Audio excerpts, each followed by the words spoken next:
Question है, एक taxi stand से दो कैब 28 मिनट के अंतराल पर 74 किलोमीटर पर हावर की गति से चलना शुरू करती है। दोनों कैब एक ही दिशा में यात्रा करती है। टैक्सी स्टैंड की ओर विपरीत दिशा से आ रहा एक आदमी 10 मिनट के अंतराल पर कैब से मिलता है। आदमी की गति किलोमीटर पर हावर में ज्ञात कीजिए।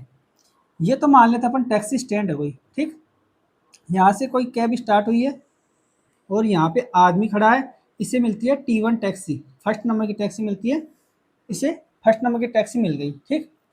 और इसके 28, इसके मतलब इसके एक टैक्सी यहाँ से स्टार्ट हुई ना, उसके 28 मिनट बाद दूसरी टैक्सी स्टार्ट हो गई। यानी कि दूसरी वाली टैक्सी है, T2 है। अगर ये टैक्सी यहीं पर, अगर ये आदमी यहीं पे रहता तो दूसरी टैक्सी से कितनी देर बाद मिलती? 28 मिनट के बाद ही मिलनी चाहिए थी। यानी कि इस टैक्सी को यहाँ से यहाँ तक दूरी तय करने में लगता समय 28 मिनट, ठीक। पहली टैक्सी अगर इसे यहाँ पे मिली है, इस जगह पे मिली है, अगर ये आदमी यहीं पे रहता तो इसे दूसरी टैक्सी भी 28 मिनट के बाद ही मिलती, ठीक। क्योंकि इसके 28 मिनट पीछे ही है T2 टैक्सी। यानी कि ये टैक्सी यहाँ पे पहुंची तो दूसरी टैक्सी स्टार्ट होने से यहाँ तक आने में 28 मिनट का समय लेगी, ठीक। अगर ये आदमी यहीं पे रहता तो इसे 28 मिनट के बाद ही मिलती, और पहली टैक्सी यहाँ से स्टार्ट होकर यहाँ तक आई, और यहाँ पे आने के बाद अगर ये आदमी यहीं पे रहता तो इसे दूसरी टैक्सी कितने मिनट पे मिलती? 28 मिनट पे मिलती, ठीक। यानी कि टैक्सी को यहाँ से लेकर यहाँ तक आने में 28 मिनट का समय लगता है। अब बोल रहा है कि दोनों कैब एक ही दिशा में यात्रा करती है। टैक्सी स्टैंड की ओर विपरीत दिशा से आ रहा एक आदमी, अब ये आदमी क्या करता है? इस तरफ चलना स्टार्ट कर देता है, इस तरफ चलना स्टार्ट कर देता है, और इस तरफ चलता है तो फिर क्या होता है? अंतराल पर 10 मिनट के अंतराल पर ही मिल जाती है। यानी कि ये आदमी यहाँ से लेकर यहाँ तक आने में 10 मिनट का समय लगता है, 10 मिनट का समय लगता है, और यहाँ पे इसे कैब मिल जाती है, T2 कैब यहाँ पे ही मिल जाती है इसे। और इस कैब को भी यहाँ से लेकर यहाँ के आने में कितना समय लगेगा? 10 मिनट लगेगा। इसको भी यहाँ से लेकर यहाँ तक आने में 10 मिनट का समय लगा। तो अब इस T2 कैब को यहाँ, अच्छा इसको यहाँ पे लिख देते ना, T2 कैब को यहाँ से लेकर यहाँ तक आने में 10 मिनट का समय लगा है। अगर यहाँ से लेकर यहाँ तक आने में 10 मिनट का समय लगा है तो इसको टोटल 28 मिनट लगता है। तो इस दूरी को तय करने में, यानी कि ये वाली दूरी है ना, ये फोकस करेंगे अपन, इसको दूरी को तय करने में इसे कितना समय लगेगा? 18 मिनट लगेगा, 18 मिनट लगेगा ना।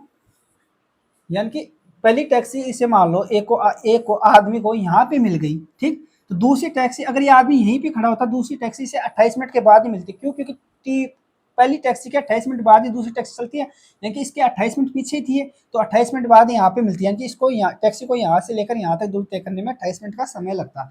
लेकिन ये क्या कह रहा है कि आदमी इस तरफ चलता है तो इसे टैक्सी मान लो यहीं इस पॉइंट पे मिलती है दूसरी टैक्सी, तो आदमी 10 मिनट के बाद मिलती है आदमी को, तो यहाँ से लेकर यहाँ तक चलने में आदमी को 10 मिनट समय, और टैक्सी को भी यहाँ से यहाँ तक चलने में 10 मिनट का समय लगा।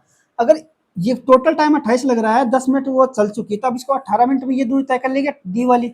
ये डी वाली दूरी 18 मिनट में तो टैक्सी 2 तय करेगी, और आदमी 10 मिनट में दूरी तय कर रहा है। अगर दूरी कांस्टेंट है, दूरी क्या है?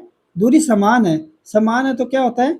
स्पीड का रेशियो होता है वो समानुपाती होता है टाइम के, वो समय के व्युत्क्रमानुपाती होता है। स्पीड का रेशियो समय के व्युत्क्रमानुपाती होता है, क्योंकि अपन जानते हैं डी बराबर एस बराबर डी अपॉन टी होता है, चाल बराबर दूरी बटा समय। तो स्पीड समान, डिस्टेंस समान है तो स्पीड समानुपाती हो जाएगा 1/t के।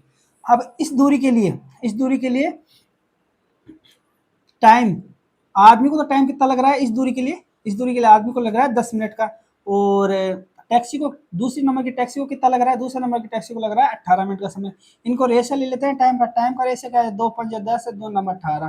तो स्पीड का रेशियो क्या आ जाएगा? इनका व्युत्क्रम, यानी कि 1/5, और स्पीड का रेशियो 1/5 1/9। इसको पूरे को 45 से गुणा कर देंगे, 45 से गुणा करेंगे तो क्या आ जाएगा? स्पीड का रेशियो आ जाएगा अपने पास 9:5 आ जाएगा।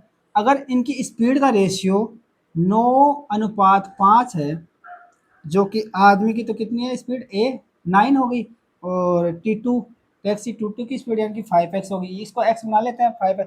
अब अपने को पता है कि टैक्सी की स्पीड 74 किलोमीटर पर आवर बता रहा है, यानी कि T2 बराबर 5x का मान कितना आ जाएगा? 74 किलोमीटर पर आवर, ठीक। और अपने को पूछा है कि आदमी की गति ज्ञात कीजिए। आदमी कितनी है? 9x है, तो यहाँ से अपन x का मान निकाल सकते हैं, 74/5 हो जाएगा, ठीक।